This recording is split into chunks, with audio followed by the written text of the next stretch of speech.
Hey, Steve Magnante here at High-Octane Classics in Auburn, Massachusetts, with a really cool 60s muscle car. It doesn't get more popular than a Chevelle, especially a yellow SS 396. This is 1968, and of course 396 is under the hood. We'll check that out in a minute. And the beauty of 1968 was a whole new body style. The same wheelbase, same basic frame as 67, but with that said, more Coke bottle-y and more sculptured, I guess you might say. And other details that Chevrolet added was external SS 396 brag identification at the front, blacked out grille, similar badging at the tail, and of course the domed hood on this, which is standard stuff on the SS 396. And in total there were 62,785 SS 396s in 1968, which is a pretty big number. And that includes the El Camino SS 396, which was also a possibility. And one thing we see also for the first time are the front turn signals right here with the 396 logo built into them. So there was no doubt about it. If you were riding along in your Fairlane GT or your Mustang or your Roadrunner or even your Super B, if you saw an SS 396, you knew there was a big block under the hood. Now, which big block is it? Let's take a peek and open that hood. Oh, before we get to that, the hood on this thing has double power bulges right there, and they are indeed cowl induction. But here's the thing: the vents do function. What they do is they vent air into the passenger compartment right here through the plenum into the passenger area. They're not for the engine. So 1970 would bring the cowl induction flapper hood, but again, this is it's functional, but not for the engine. It's for the people inside of the car. So standard stuff on the SS 396. Okay, let's pop that hood and have a look at the big block motor. Now, the beauty of the SS 396 was that there were three possible 396s: a 325 horse, a 350 horse job, and a 375 horse unit with a big Holley 4-barrel. This is none of those because this has aluminum cylinder heads, which were not possible on the 396 in 1968. No harm done. They're lighter than an iron big block head. There's also a single plane aluminum intake manifold, a Holley 4-barrel carburetor under the open element air cleaner. So it's basically the greatest hits. Steel tubing headers on this one, manual disc brakes up front. You paid extra for the power booster, and if you have a gym membership, it's a good thing to have because these are pretty stiff brakes, but they do the job just fine. Disc brakes are just fine. The base car would be had with a 9.5-inch drum, which is not really what you want with a big block muscle car, but that was the standard brake package. But on this one here, the manual discs up front.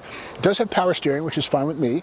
And again, it's a little bit easier to maneuver into parking spots. Big radiator, no air conditioner here, which is good because to me the C60 air conditioner, as good as it was, it's heavy. I mean, really a heavy unit. So get that thing off the front of the engine, front of the car. And with that said, the aluminum heads and the aluminum intake probably shed about 75 pounds off the nose of this thing versus the iron production counterparts. Now under the hood, we can see here the standard bracing, which is not functional except for, of course, the air going into these vents here, which go into the passenger compartment from the vents right there. So it's a far cry from 1970s cowl induction, which had a housing around the air cleaner to keep cool air in the engine bay and hot air out of the intake charge. So let's check out the interior of this car and see which transmission we have. The 3-speed manual was base.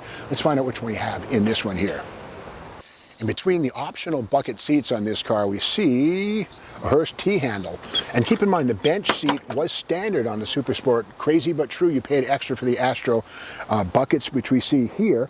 But speaking back to this transmission, here's a Hurst T-handle, a great thing to see. But this is actually coupled to a 5-speed modern automatic overdrive manual transmission. The beauty of overdrive is you hit the Mass Pike or the open road, but in overdrive the engine drops down to about 1,600 RPMs or even less.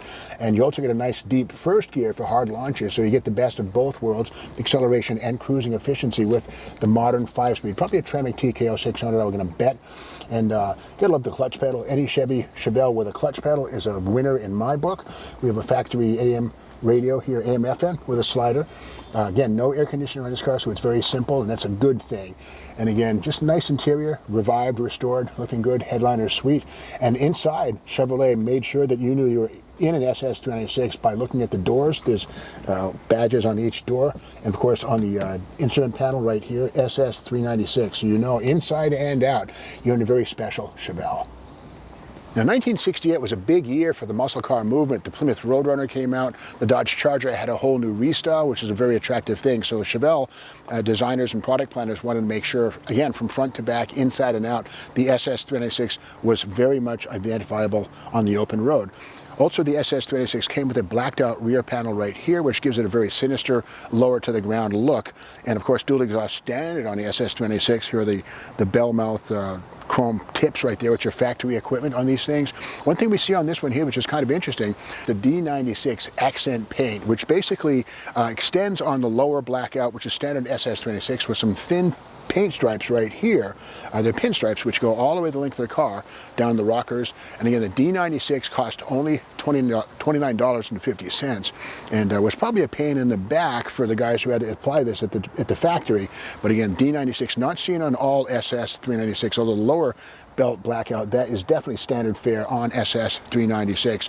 And in 1968, 18,934 customers selected the D96 accent stripe treatment, and this car is one of them.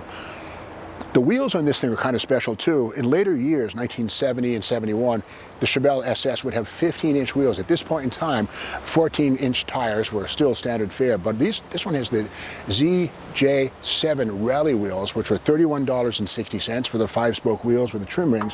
So again, the standard wheel cover actually would have been a hubcap or a steel wheel with a baby moon type hubcap in the center, but this is the ZJ7 rally wheel, again, for $31.60. I say money well spent.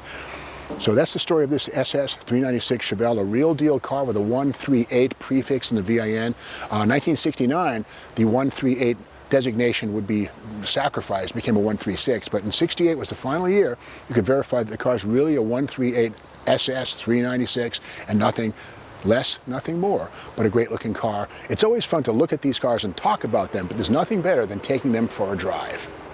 All right, guys, you ready for this one?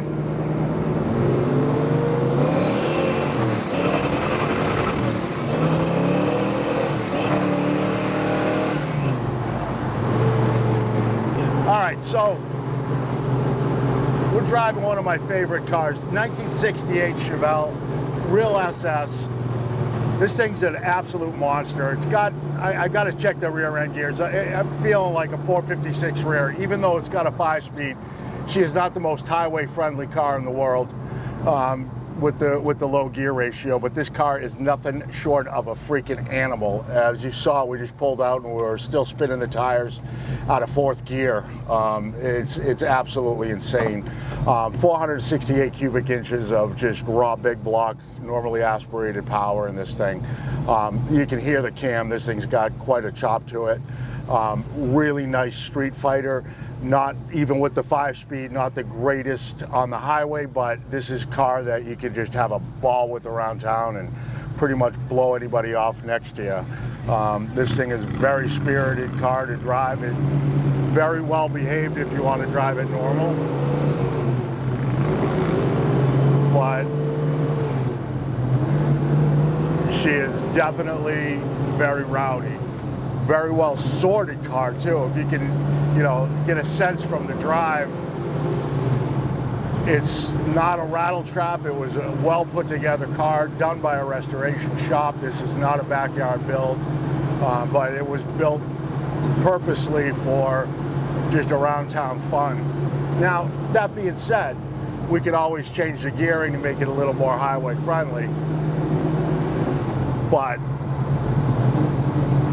it's still, you know, 55, 65 mile an hour kind of car on the highway and a cruise.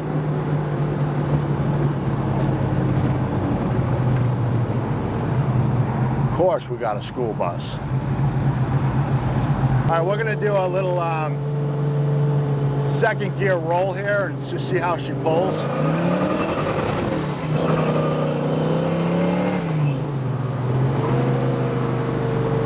Yeah, this car is definitely stout. We can roll it into our 5th gear and just cruise it normal.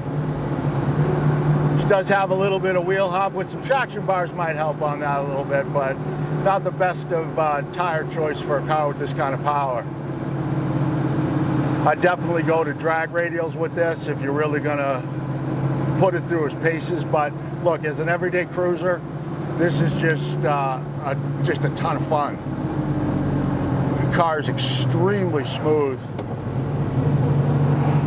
Handles really well for an old A-body. Everything works in it. There's no noises, creaks or rattles. Fifth gear pull, that's nice cruising around the back roads.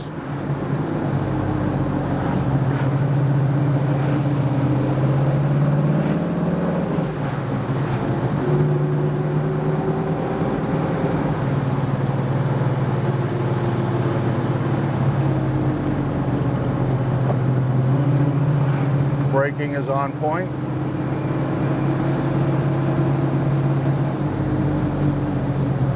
What a nice drive.